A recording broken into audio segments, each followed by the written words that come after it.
Okay. There we go. Hello, everybody. Welcome to Chameleon Chore Night. And you'll notice I am not in the kitchen yet once again. Make sure that my audio is working here. It appears to be. There we go. All right. So, yes, I am not in the kitchen. You're saying, what the heck? What's up with that? Well, Yvette doesn't need anything. And I don't make fruit flies anymore for my babies. Because congratulations to me, they are on either 2-week crickets or 3-week, going on to 4-week crickets. So the babies are growing up. Woohoo! Oh, but so I'm actually able to kick back and sit on the sofa for this. The Exotic Way says hello, Bill, and I say hello back. And so if you're watching this on replay, just know that this is Chameleon Chore Night. It's not an official show. It's just us hanging out because, well, it's kind of like what we do. This is shown on Instagram and on Chameleon Academy YouTube live channel. Now, everybody, you remember last week? I don't know, off on YouTube, if you were on, or on your Instagram, if you were on Instagram, mosquito. I'm going to get that mosquito. But so if you were on Instagram, the entire show shut down in the middle of my show. So the Instagram app went down. I later found out that possibly could have been from when that Travis Kelce guy proposed to Taylor Swift, or they announced that they were engaged.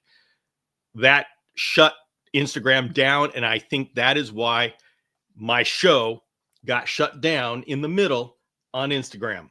Thank you, Taylor Swift. She touches all of us. So, no, okay, Mikey Ben, I gotta say, Mikey Ben's talking about the mushroom cup. My wife is this incredible soul. She brought me water with the mushroom cup. Not only that, today she brought a coaster for the mushroom cup. Oh my goodness. Is that adorable or what? And that, I know I'm loved. So the saga of the mushroom cup. So Taylor, and my Eliza answers, Taylor Swift ruins everything. Well, you know, she certainly changed the evening. Hello, Dal Draco. Good to see you here. All right. All right. Angela says, Bill, Veiled laid 53 eggs. Ouch. Too many got her laying, lest she would not lay one. I fixed her, but laid in a potted plant.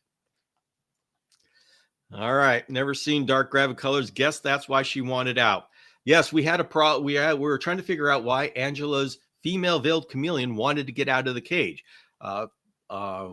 I guess we didn't know that she was gravid, and that egg laying is definitely a reason to want to get out of the cage and go explore and find a good egg laying spot. So, hey, I'd say, yeah, if she stops trying to get out of the cage, we have a solution to that issue, and we can say that case solved. Coco the Cam, Bill Strand, Chameleon Man, Bill. I like that theme song. That's a theme song. We need a theme song. Oh, she says, I feel so bad because I thought I had everything on point. Welcome to Chameleons. My goodness. We try so hard. We try to take care of everything.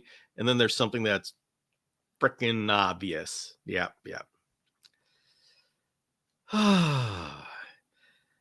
Yes.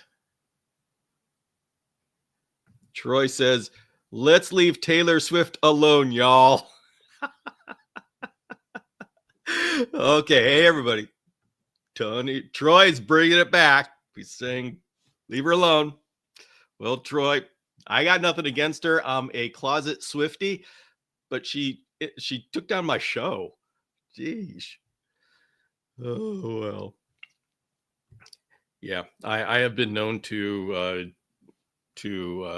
be humming her songs without realizing it, and then And then I realize I have to like sing some heavy metal or something to cover up. Let's see. Okay, there's something that's a little bit concerning here. James Cross says, I'm not supposed to be on ladders, but I'm putting a roof on the new section of the shop. So if I disappear, all right, everybody, we got to keep track of James. James, you need to check in with us on a regular basis so we know what the heck's going on. How many would be a good amount for her to lay? Okay, we're talking about a veiled chameleon and how many eggs? 25 would be a good amount for her to lay. We have a real problem in captivity of veiled chameleons laying way too many eggs. 53 is too many. Mine gave me 60. That's way too many. I've heard of over 100, and that is grossly too many. So, and it's not easy. It's not easy. I held back food. I did all sorts of stuff to make sure she didn't supercharge, and she still gave me 60 eggs. So, yeah. I know what we need to do. I just can't give you a formula because I haven't figured it out yet. So, leave Brittany alone, Nate says. Wait, Brittany? Wait a minute. How did Brittany get into this? Wait a minute. Okay, I don't know what's going on. Are we talking about Britney Spears? Okay. There's crazy stuff going on. So for all of you on Instagram, there's crazy stuff going on the YouTube channel. I don't fully understand it. I can't control it. It just happens. It's a force of nature. So,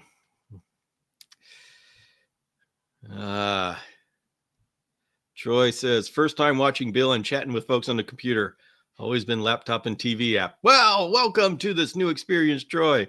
Very good to have you. And boy, we just brought up Taylor Swift on the first day. Getting controversial here. Psst, James on the roof in California. Yawn. I'll pay to see James wrestling lemurs for sugar and trees in Madagascar. Yeah. Yes, everybody. James Cross went to Madagascar with me in January, and he got mugged by lemurs. Not literally mugged, but he did get his coffee stolen.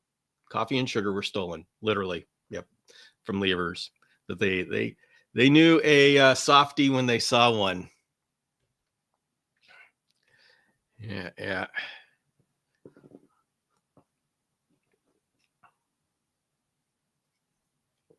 It's a hot day to spend on the roof, James. Yes. Isn't it over 100 there? Yikes. So if you're here, you're wondering, what the heck, Bill? What is this live show? There are 3 live shows that I do a week. What the heck? Anyway, the Tuesday night live show is question and answer session. Kazukuza's here. Yeah. Kazukuza's from Japan, and we always have let's everybody do the wave.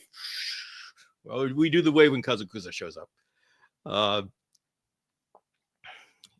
So on Saturdays, let's start on Tuesdays. That's the office hours. Tuesday, it's both on Instagram and on YouTube Live. I do office hours, open office hours at 5 p.m. Pacific Tuesdays, and that is to sit back and answer questions. I get I can't do DMs, I can't do email, I can't do whatever Facebook is, private messaging and all that kind of stuff. It just, there's too much. And so I have a live show. And if you want to talk to me, want questions, I am happy to help. And if I do it on a live show, everybody can benefit. And I love doing it that way. So that's the way I do it. You got questions? Come to the live show. Office hours, Tuesday, 5 p.m. Pacific, and we'll talk. And then on Saturday, which was yesterday, at 12 noon, I have a little bit of a workshop. We talk about a topic, and this time I was talking about cage sizes. And so we do a topic every week of something that matters to chameleon people. Come here. Shiba Inus matter to chameleon people. Come here. Shiba Inus don't like to be held. There, say hello, Blazer. This is Blaze. He's my Shiba Inu. And like I said, Shiba Inus like to be around you, but being held, petted, you're going, what the heck? Why are you touching me? So,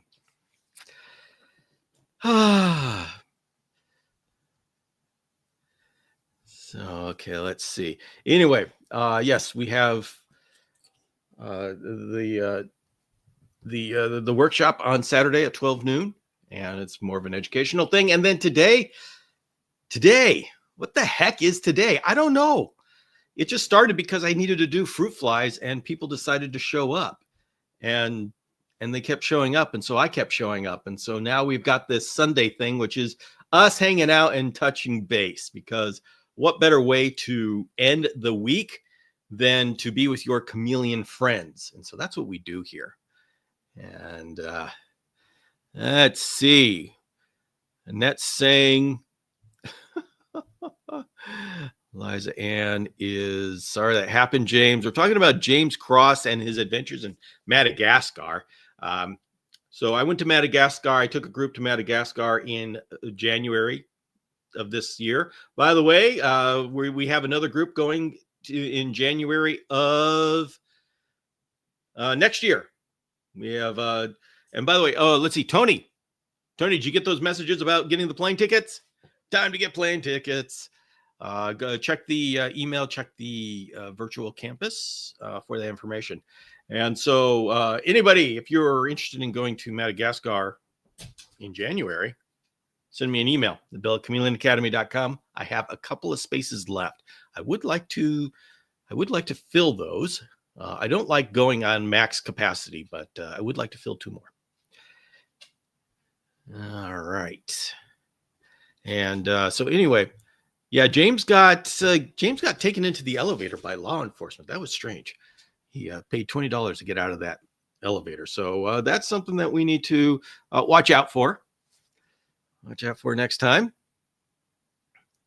Nate's eyeing a yellow lip Parsons chameleon. Annette talks about had green monkeys steal her cookies, and talking about the time that James had lemurs steal his coffee. That was hilarious. Absolutely hilarious. And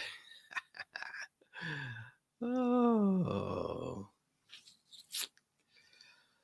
goodness. We got people really talking about this Parsons Care Guide. Do you not have a dart frog? I do. I do have a dart frog, and but he doesn't require a whole lot of fruit flies.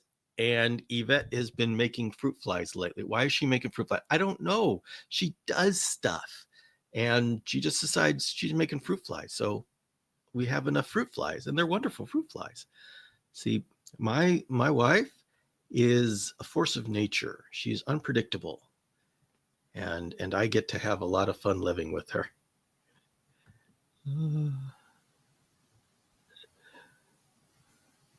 There is footage. Yes. There is footage of that. I think there is some footage. We got to get that from James. Only Cams has a question.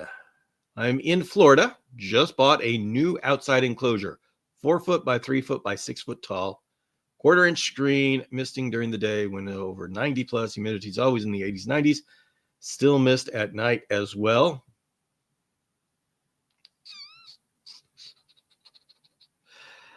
Oh, you're just going to have to decide. Often, geez,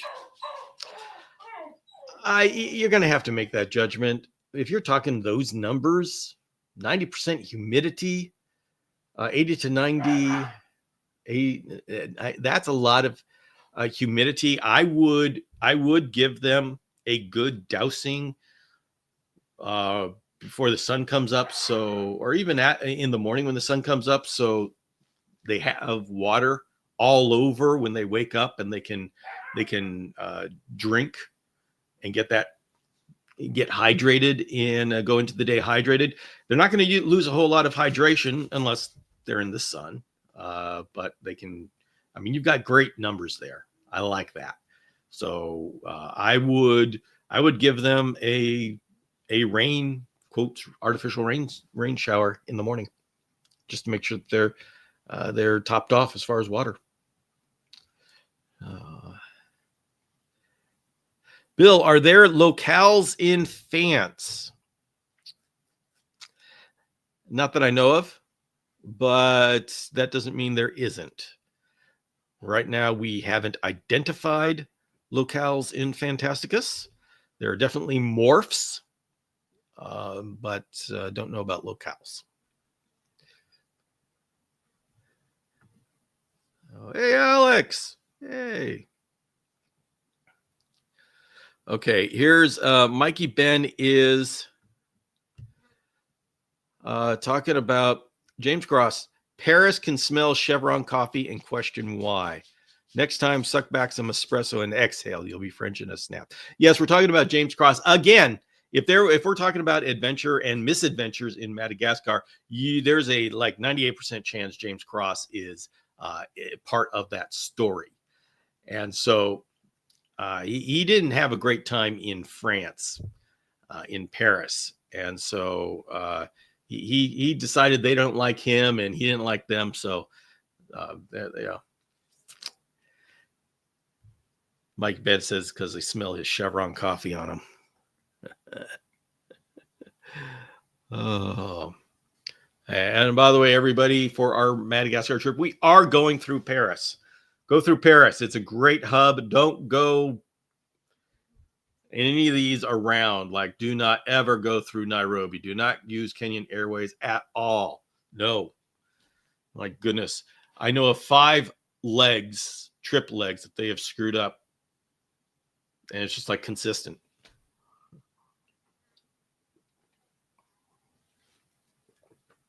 James says, I'm just going to say it. Boo, France. Jenna says, I will go to Madagascar if James goes. Well, I already, it's ironic. I actually have more people who are saying they're going to sign up for the 2027 Madagascar trip. So James is one of them. So, hey, 2027 may be a party trip. But Angela wants to go to France. Flick here is from Ireland. Thank you for being here. Love having people who are coming from other time zones, like Kazakuza from Japan and Flick from Ireland. So Jenna says, I need the extra entertainment from James's experience. You know, Jenna, we didn't ever expect to have as much entertainment on the side. Like James turned our trip into a reality show. And none of it was staged. None of it was expected. And all of it happened to James. So, yeah. I think James should go on all the trips. Yeah.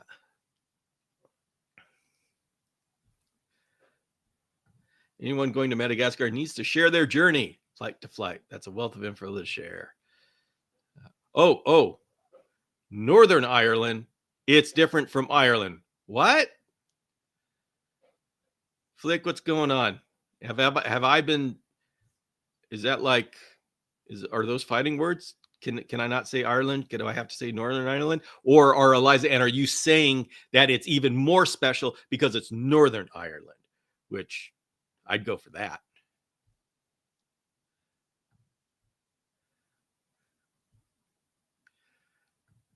What? How that's? Oh, talking about the snakes or snake. Oh, okay.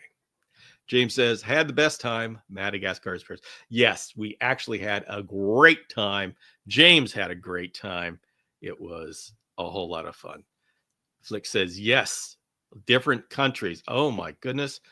Why did I not know this? I'm actually not that. I'm not supposed to be geographically illiterate.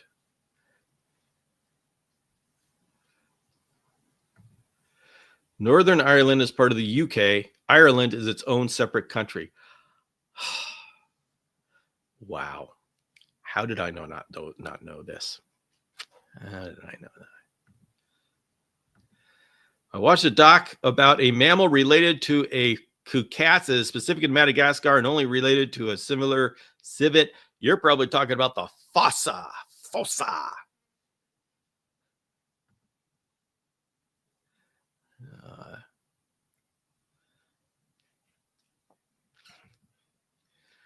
There was one-stop flight, Chicago to Paris, Paris to Antananarivo, but it's not there anymore. I'm fishing for good tickets.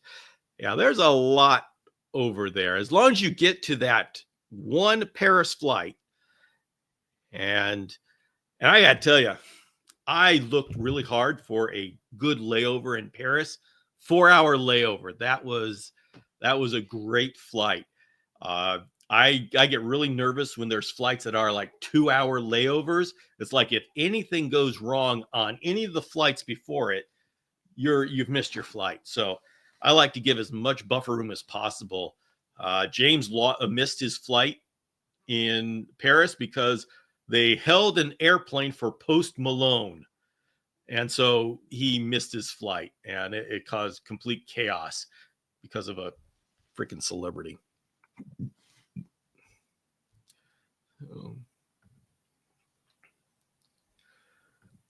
Oh no, Jenna broke her ankle. Oh no. Oh no. Trying to skip JFK. I'm going through JFK. So, hey. Yeah.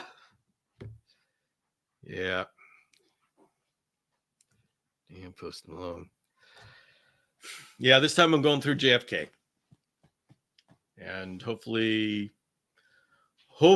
that is okay.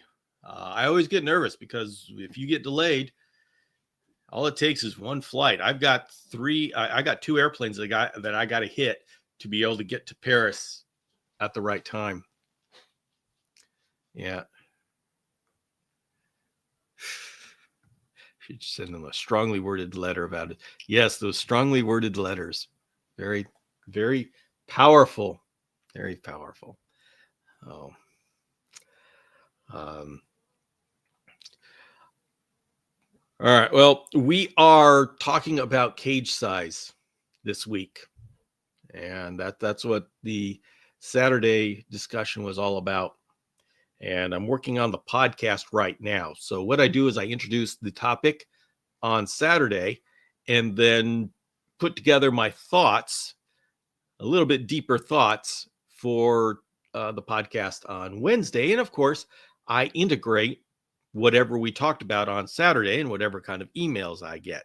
And so if anybody here has comments or questions about cage size, or there was something that I didn't cover that you're thinking, hey, I'd like to hear more about this, then put it in the chat right now. We can talk about it, and then I can include it in the podcast. If I and this happens frequently because I do a lot of assuming. I try not to, but when you live something, sometimes you overlook things that help other people. Angela says, the bigger, the better. That's a good motto. Jenna says, my fiance is learning to care for my reptiles. So that's good. Start now.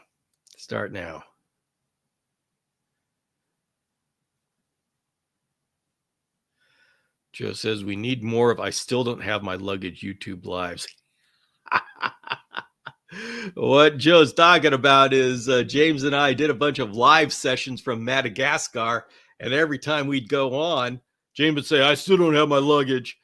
He lived in his shorts and not t-shirt. What is it? His shirt for 3 days. Mm-hmm.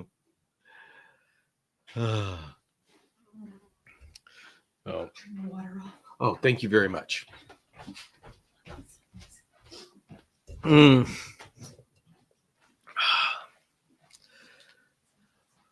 the way, Mikey says, today on the Bifidus meet, hardcore rock and roll, tech difficulties, good info about the Bifidus growing together. What Mike Ben is talking about is that we just had a meeting of the Bifidus breeding group.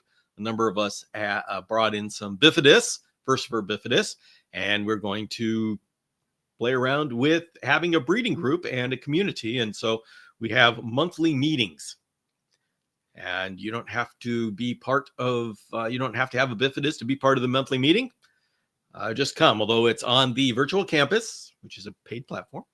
And being on that platform means you can come to any of our meetings.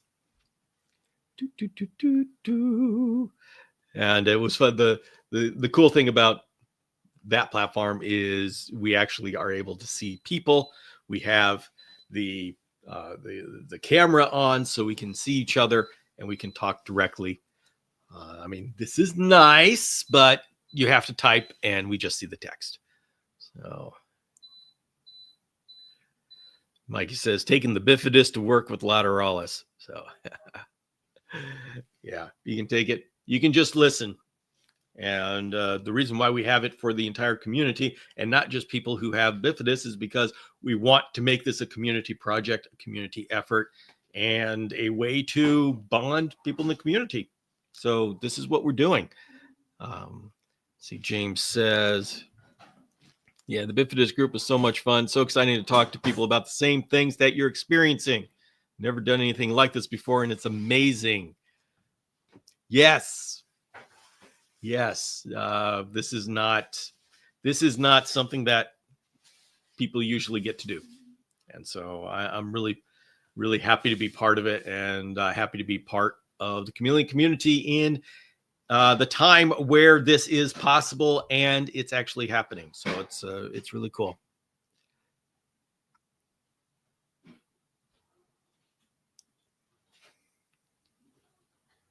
Wait a minute. Mikey Ben says, no, don't listen. Ask questions. We were all growing together. Yeah. Everyone, my bearded dragon goes out with me every day. Had a heart attack. She ate a garden spider and a sure. Oh, she's fine. Oh, yeah. The problem with spiders is if it bites you. But eating a spider shouldn't be a problem. I am sure there's somewhere some spider that's poisonous, but the problem is if it turns around and actually bites the tongue or something like that.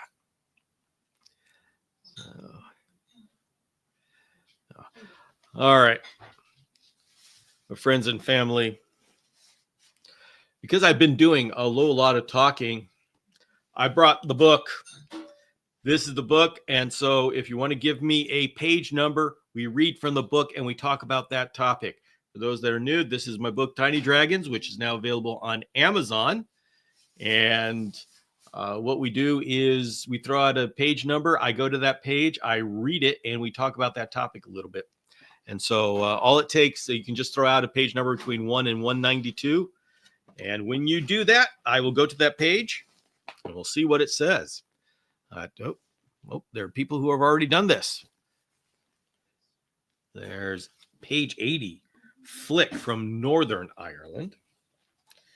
Place, by the way, I hear of it on best authority. Northern Ireland is where they built the Titanic.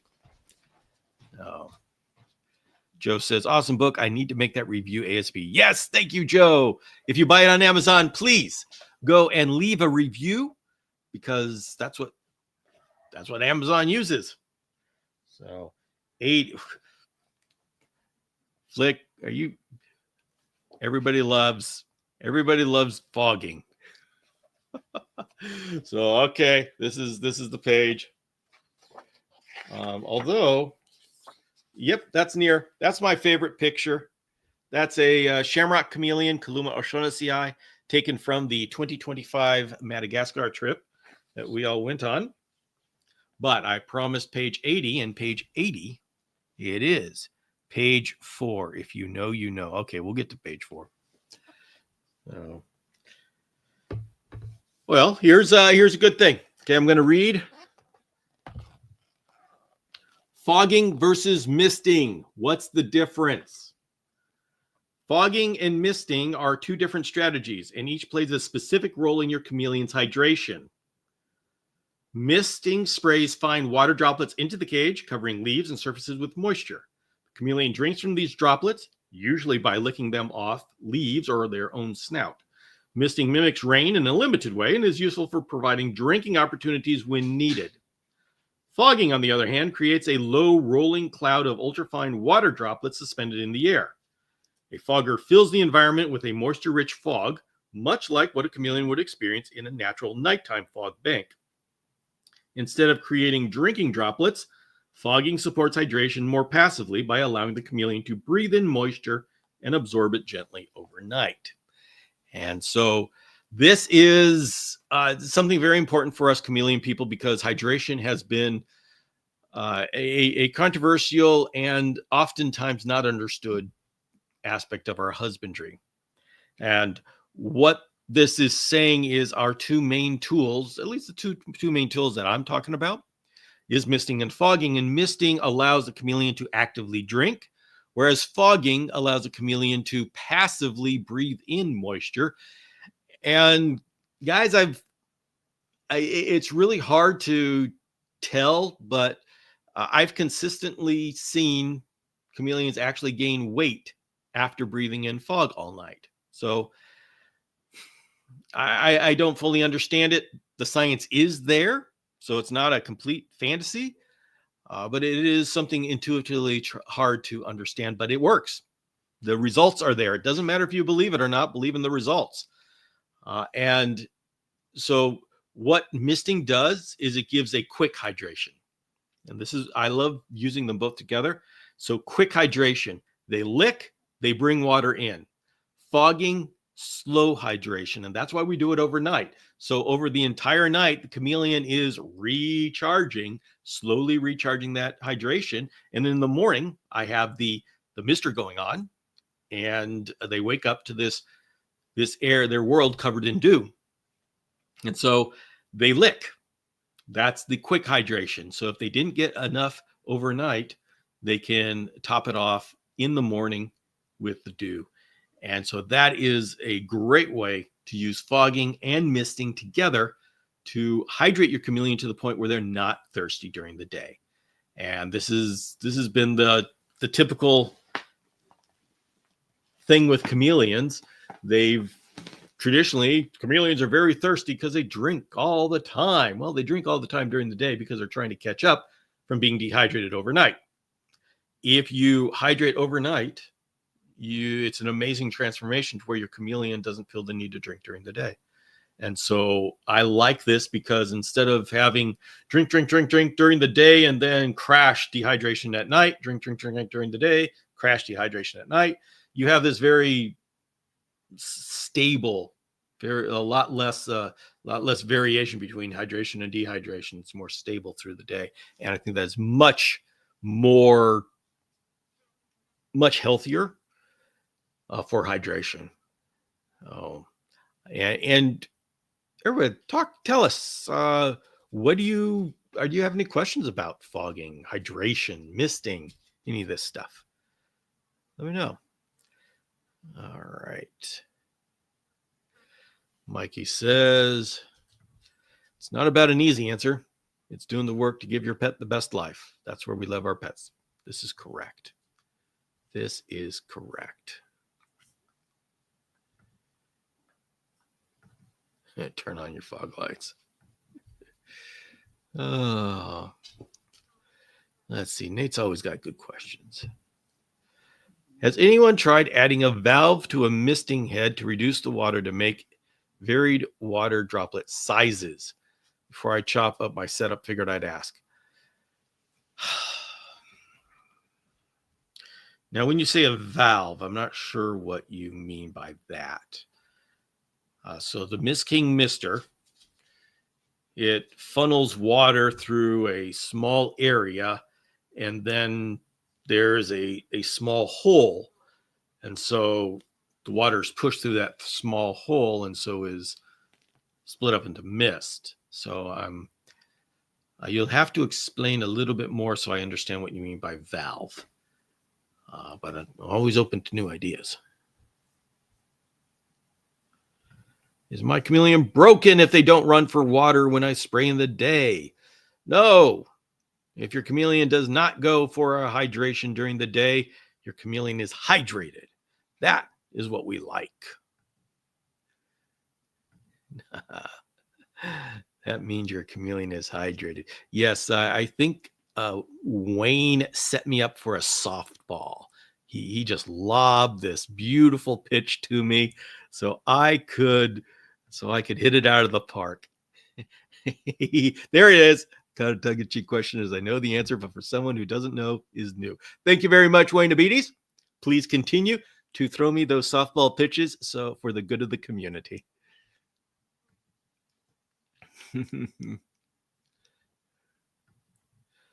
Mikey Ben says, I love fogging at night and misting during the morning and evening has been great for my wild-caught waterowls.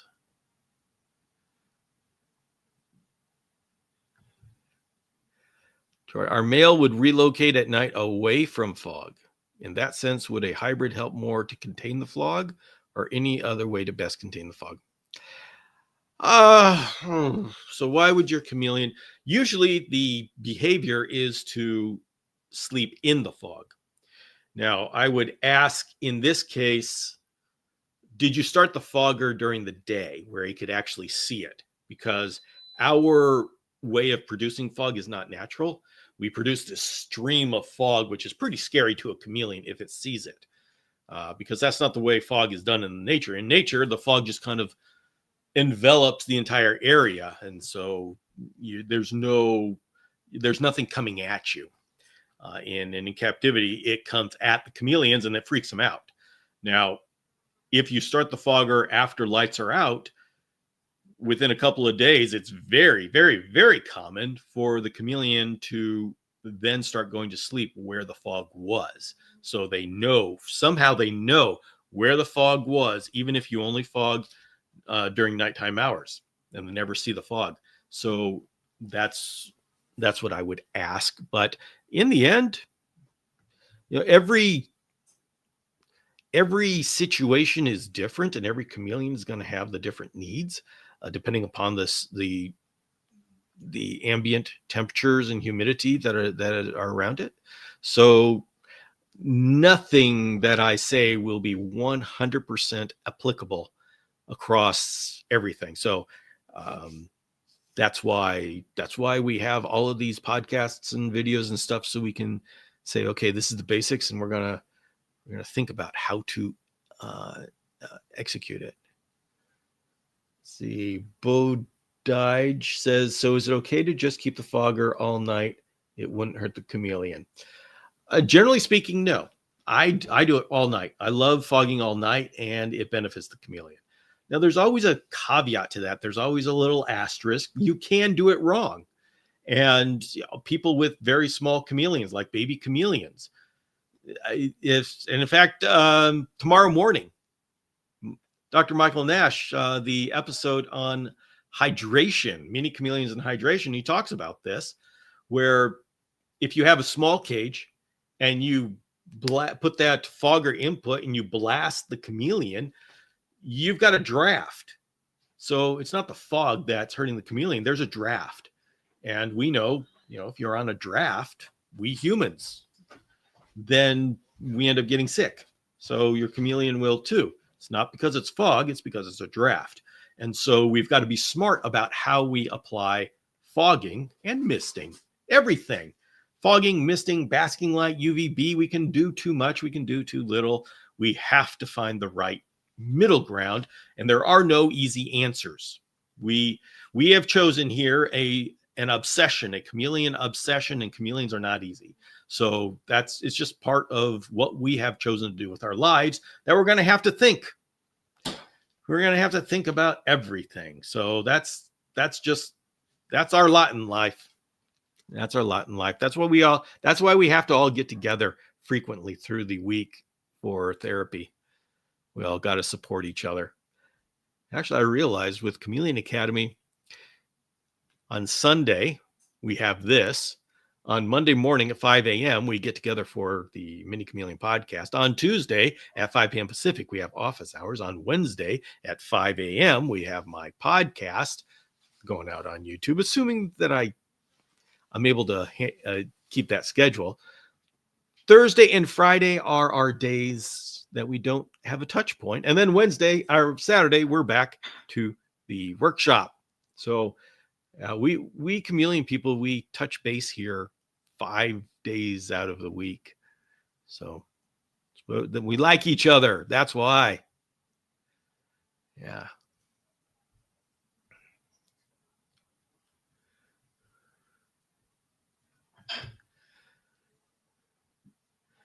Is there a difference in hydration fogging in a bar versus the Blaster 9000 fog? The actual hydration is not different. It's the how you're getting the fog in the cage. And so however you fill up the cage with fog, we all as a community have to experiment with it to get the best way, but they're gonna, as long as they're able to breathe in the fog, that the fogging hydration is working.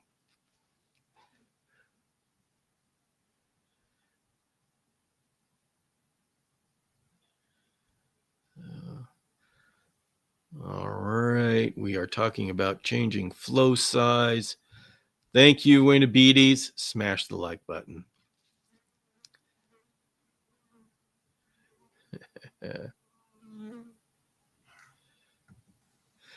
Mike Ben says, I'm looking forward to tomorrow. Fogging small cams has me wondering maybe why width over height for an enclosure. Height is actually really good for fogging. And I'm going to tell you my personal opinion is with the mini chameleons, having a large cage is really beneficial because you can create little mini weather patterns. I mean, I would love to do a 4x2 by 4 foot tall cage for a Brookesia, or one of these mini chameleons. It just gives you so much room to create these environments, microenvironments.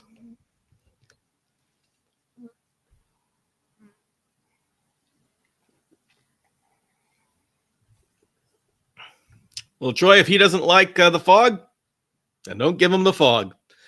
Even if the rest of the chameleon world loves fog, yours doesn't.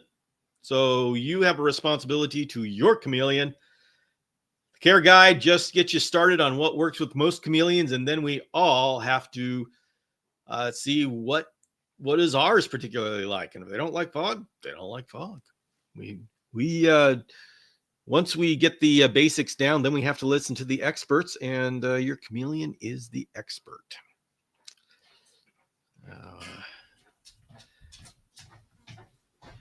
Mine love the fog. Yeah, mine do too. Yeah. Bill, how's the tail on your chameleon? He is okay. Angela is talking about the. Excuse me. I had to take my chameleon to the vet, a Furcifer bifidus, because he had a kinked tail, and it appeared. It doesn't look like it's necrotic. It doesn't look like it's broken. It looks like it's just damaged, and so he'll be able to live like that for the rest of his life without a problem. But the important thing is that it's not necrotic. It doesn't have to be amputated.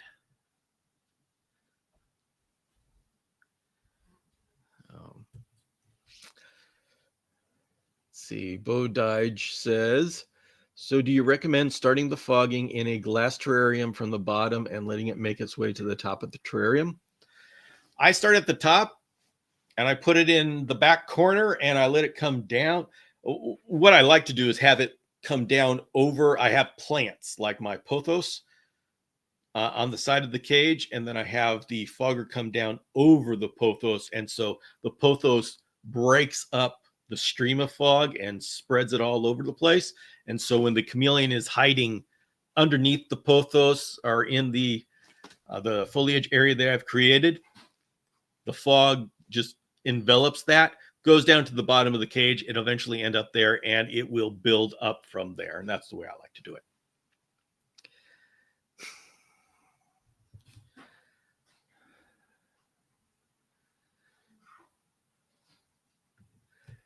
Winterby says, care guide is a base point, not an end-all, be-all set of rules. Most, if not all, need to be fine-tuned afterwards to find their individual preferences. This is correct. This is absolutely correct. And actually, I have a note at the back of each of my care guides that says this. These care guides, just if you follow this, then you will have a cage setup that will make most chameleons happy. But then you got to listen to your chameleon, because they'll tell you what they need. You just have to be careful that you interpret what they're saying correctly.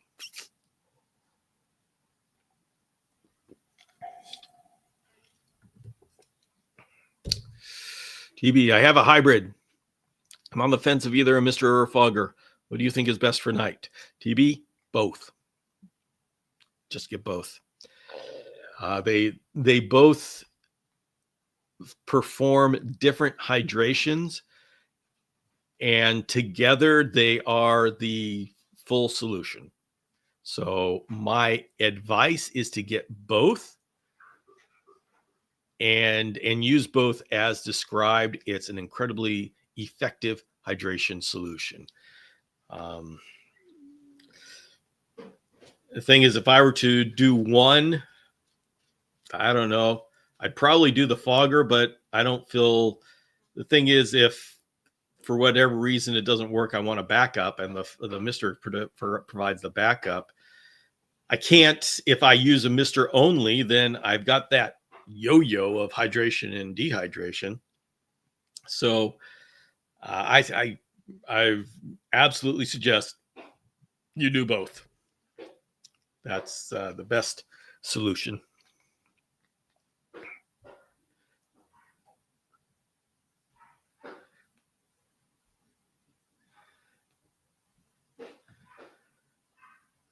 I have both from the previous enclosure. She was moved to large. Good. Use both then. Troy says, and also curious for fogging, is the point to be able to have standing fog in the cage, or just a fountain coming down without forming and filling the cage with fog?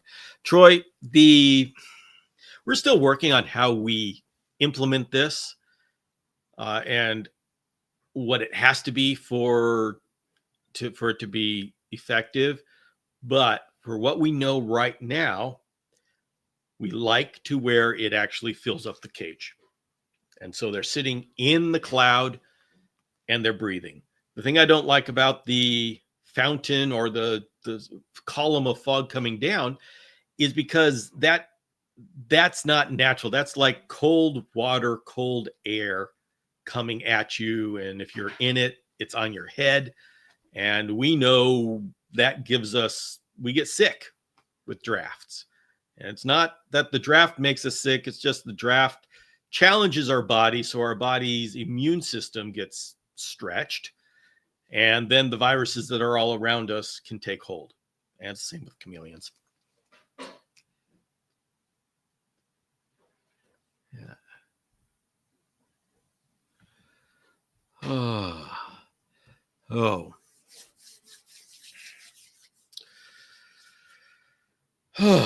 So, yes, tomorrow morning, 5 a.m. Pacific. For those that don't know, we have something called the Mini Chameleon Podcast. And that is a podcast produced by Michael Nash, Dr. Michael Nash, who works with mini chameleons, Brooksia, the small Kalumas, the small Furcifers, Bradypodian, and so he is making a series where he's doing a mini series of 6 episodes, and he dictates, he speaks it, and I put it to a video. So that goes live every Monday morning at 5 a.m. Pacific. Good old 5 a.m. Pacific. So I get to be outside with my coffee while it's still dark, and I like that. That's going to happen tomorrow on the main YouTube channel. And you can join us for the first showing. YouTube allows us to do as a premiere, so there's a live chat. So for the first showing, if you're there at 5 a.m. watching it to begin with, you're going to see a lot of us there. We like to start our week by having coffee with each other. And so you're invited as well to come. 5 a.m. Pacific, that's 8 a.m. Eastern. the YouTube channel, find the Michael. I suppose I can give you a link. Let me give you a link. That would be cool.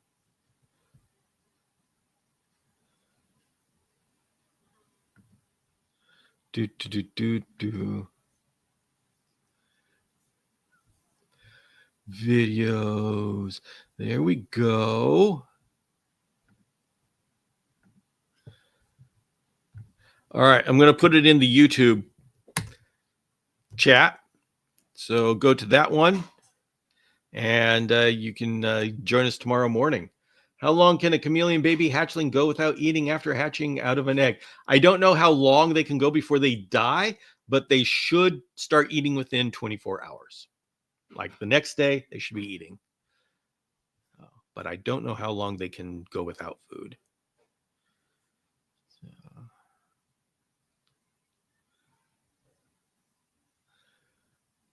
Let's see. TV says, question on plants.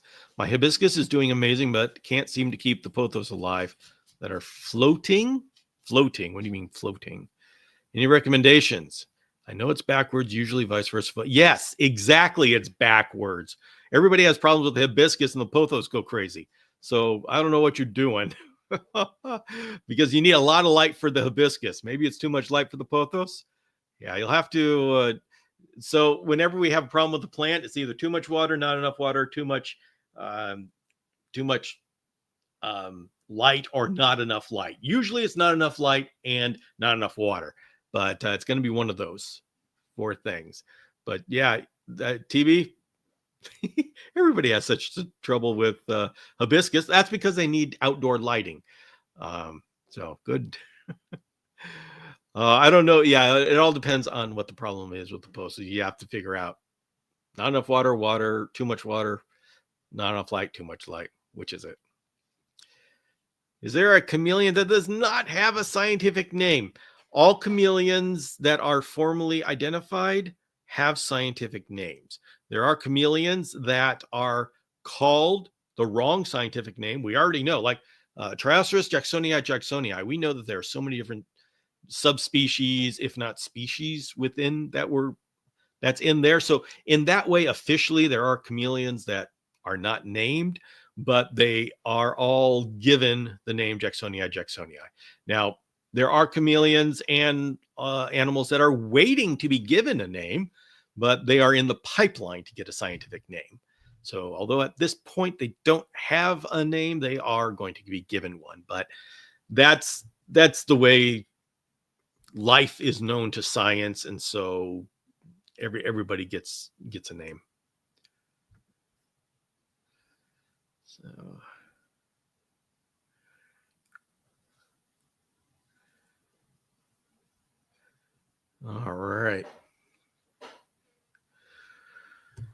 all right, everybody, let's relax. It's coming to the end of the week, the end of the show, the end of the day, the end of the week. Exhale. Can you believe it? How many of these these Sunday chore sessions have we done? We've been doing them for what? Since February, March? I don't know. That's a lot of Sundays. That's a lot of weeks that just kind of evaporate. The days of our lives. I'm now waxing poetic. Somebody help me. Give me your own philosophy on the passage of time. So, Bill, I'm thinking I want a scientific name. Can we come up with one for me? Well, science would call you a Homo sapiens, but do you think you're a subspecies? What I don't know. What are we going to call James? Homophogo Jamesii? Jamesus Crostotufus. Well, we gotta decide how closely related to human beings is James. I mean, is he like we've had Homo erectus, the Neanderthals, Homo neanderthalensis, or something like that? Homo sapiens. So is he a part of the genus Homo?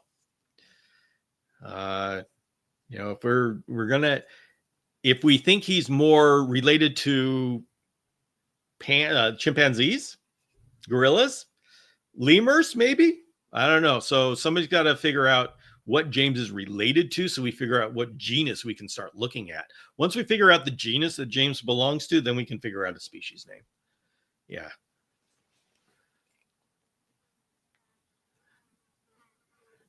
So y'all be careful not to drop a slur. Hey, I am a man of science.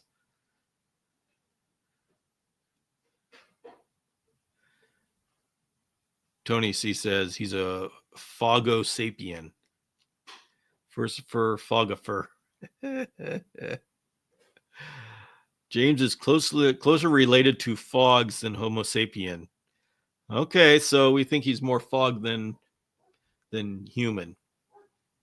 All right, I can't dispute that. I mean, I don't got the evidence to dispute that, so I'm just going to have to go with that. James, we're going to have to figure out. We're going to have to figure out what you are. I don't know. We'll get you a scientific name. We'll get you a scientific name. It's appropriate. So, whew. All right, my friends, we are coming to the end of the show. Thank you very much for joining me for yet another chameleon-filled week.